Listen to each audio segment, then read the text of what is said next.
مولاي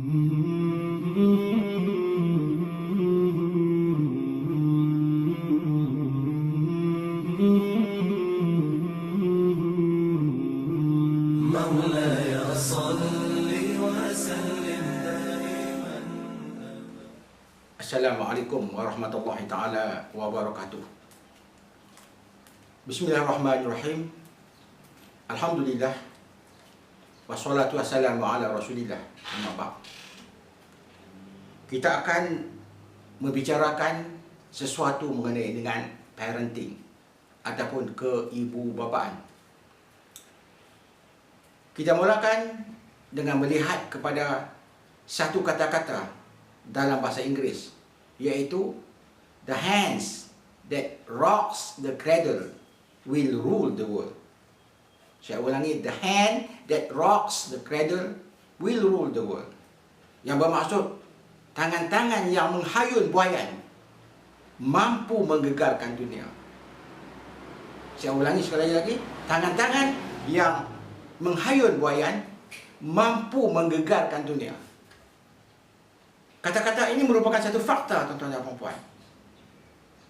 Kata-kata ini membawa maksud bahawasanya masa depan anak, bukan saja masa depan anak, malah masa depan masyarakat dan negara pun terletak kepada usaha ibu bapa yang mendidik anak-anaknya menjadi manusia yang baik. Dan yang keduanya, tuan-tuan dan puan-puan,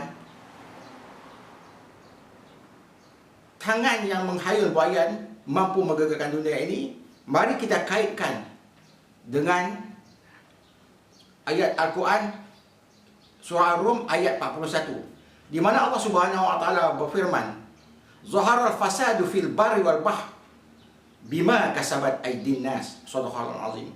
Telah nampak kerosakan di daratan dan di lautan adalah kerana perbuatan tangan-tangan manusia. Ayat ini membawa maksud bahawasanya segala keburukan di dunia ini, segala kefasadatan dalam dunia ini, kalau dikaji, mulanya daripada rumah tangga.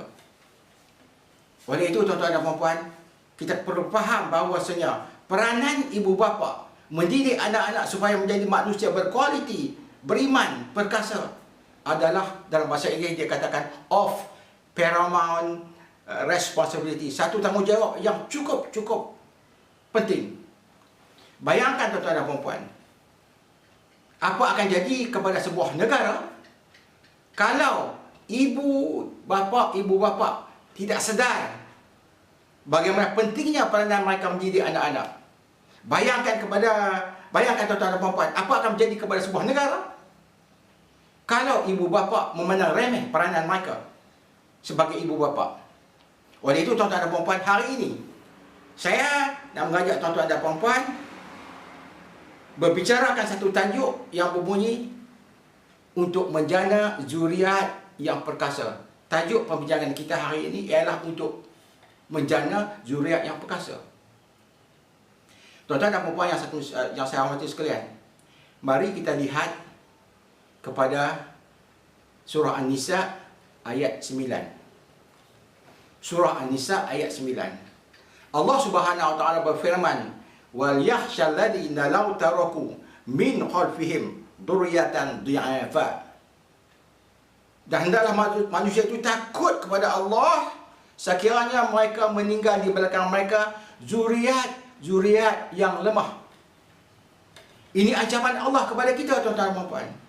Kalau Allah Subhanahu wa taala melarang kita daripada meninggal zuriat yang lemah, bermakna kata Allah Subhanahu wa taala suruh kita meninggalkan zuriat-zuriat yang hebat, zuriat-zuriat yang perkasa. Sebabnya, tuan-tuan dan puan-puan, agama Islam adalah agama kemajuan. Agama Islam adalah agama yang perkasa. Rasulullah SAW pernah bersabda, "Al-Islamu ya'lu wa la yu'la alaih." Islam itu tinggi, tidak ada lebih tinggi daripada Islam.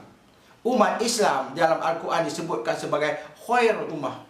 Kuntum khairu ummatin ukhrijat linnas ta'muruna bil ma'ruf wa tanhauna 'anil munkar wa tu'minuna billah. Shadaqallahul azim.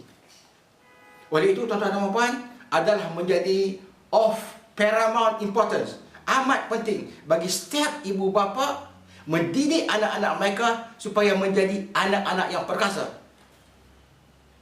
Tuan-tuan dan puan-puan yang sama sekalian, macam mana kita nak menjadikan anak-anak kita insan yang perkasa kalau kita tidak tahu gambaran holistik bagaimanakah yang dikatakan anak-anak yang perkasa? Bagaimanakah kita akan mewujudkan anak-anak yang perkasa kalau kita tidak tahu ciri-ciri holistik anak-anak yang perkasa? InsyaAllah saya akan jelaskan kepada tuan-tuan dan puan-puan ciri holistik anak-anak yang perkasa. Yang pertama, tuan-tuan dan puan-puan, kalau kita mahu anak kita menjadi insan perkasa, yang pertamanya anak-anak kita perlu diajar, perlu dididik supaya takut dan patuh kepada Allah Subhanahu Wa Taala. Bermakna kata kita mendidik anak kita menjadi manusia yang beriman dengan sebenarnya. Mengapa iman? Sebab iman merupakan faktor yang penting, faktor yang utama untuk kejayaan dunia dan akhirat. Allah Subhanahu Wa Taala berfirman dalam surah Al-Mu'minun ayat yang pertama, "Qad aflahal mu'minun," maka berjayalah orang-orang yang beriman. Ini ciri yang pertama. Ciri yang kedua, tuan-tuan dan puan-puan, untuk mewujudkan anak-anak perkasa ialah anak-anak kita tu perlu efisien dan efektif. Perlu cemerlang dan berkesan. Tuan-tuan dan puan-puan yang saya sekalian, kita adalah manusia adalah makhluk yang menerima kesan dan memberi kesan. Oleh itu, kalau kita mahu anak-anak kita yang jadi insan perkasa, mereka perlu memberi kesan positif.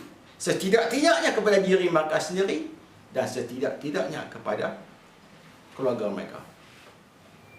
Dan ciri yang ketiga, tuan-tuan dan puan-puan, ialah insan perkasa itu ialah rajin, tidak malas. Rajin menuntut ilmu, rajin membangun diri, rajin melakukan amal-amal yang soleh. Ingat tuan-tuan dan puan-puan, man amila solihan fali nafsih wa man asaa fa 'alaiha wa ma rabbuka bidhallamin lil 'abid. Shadaqallahul 'azim. Kalau kita membuat amal yang soleh, amalan soleh itu terpulang kepada kita, tuan-tuan dan puan. Dan yang keempatnya ialah kalau kita mahu anak-anak kita jadi insan yang perkasa, anak-anak kita perlu kuat. Perlu kuat dalam 3 aspek. Kuat fizikal, kuat mental, dan kuat spiritual. Rasulullah SAW pernah bersabda, yang mahfumnya manusia yang amat dikasihi Allah ialah manusia yang kuat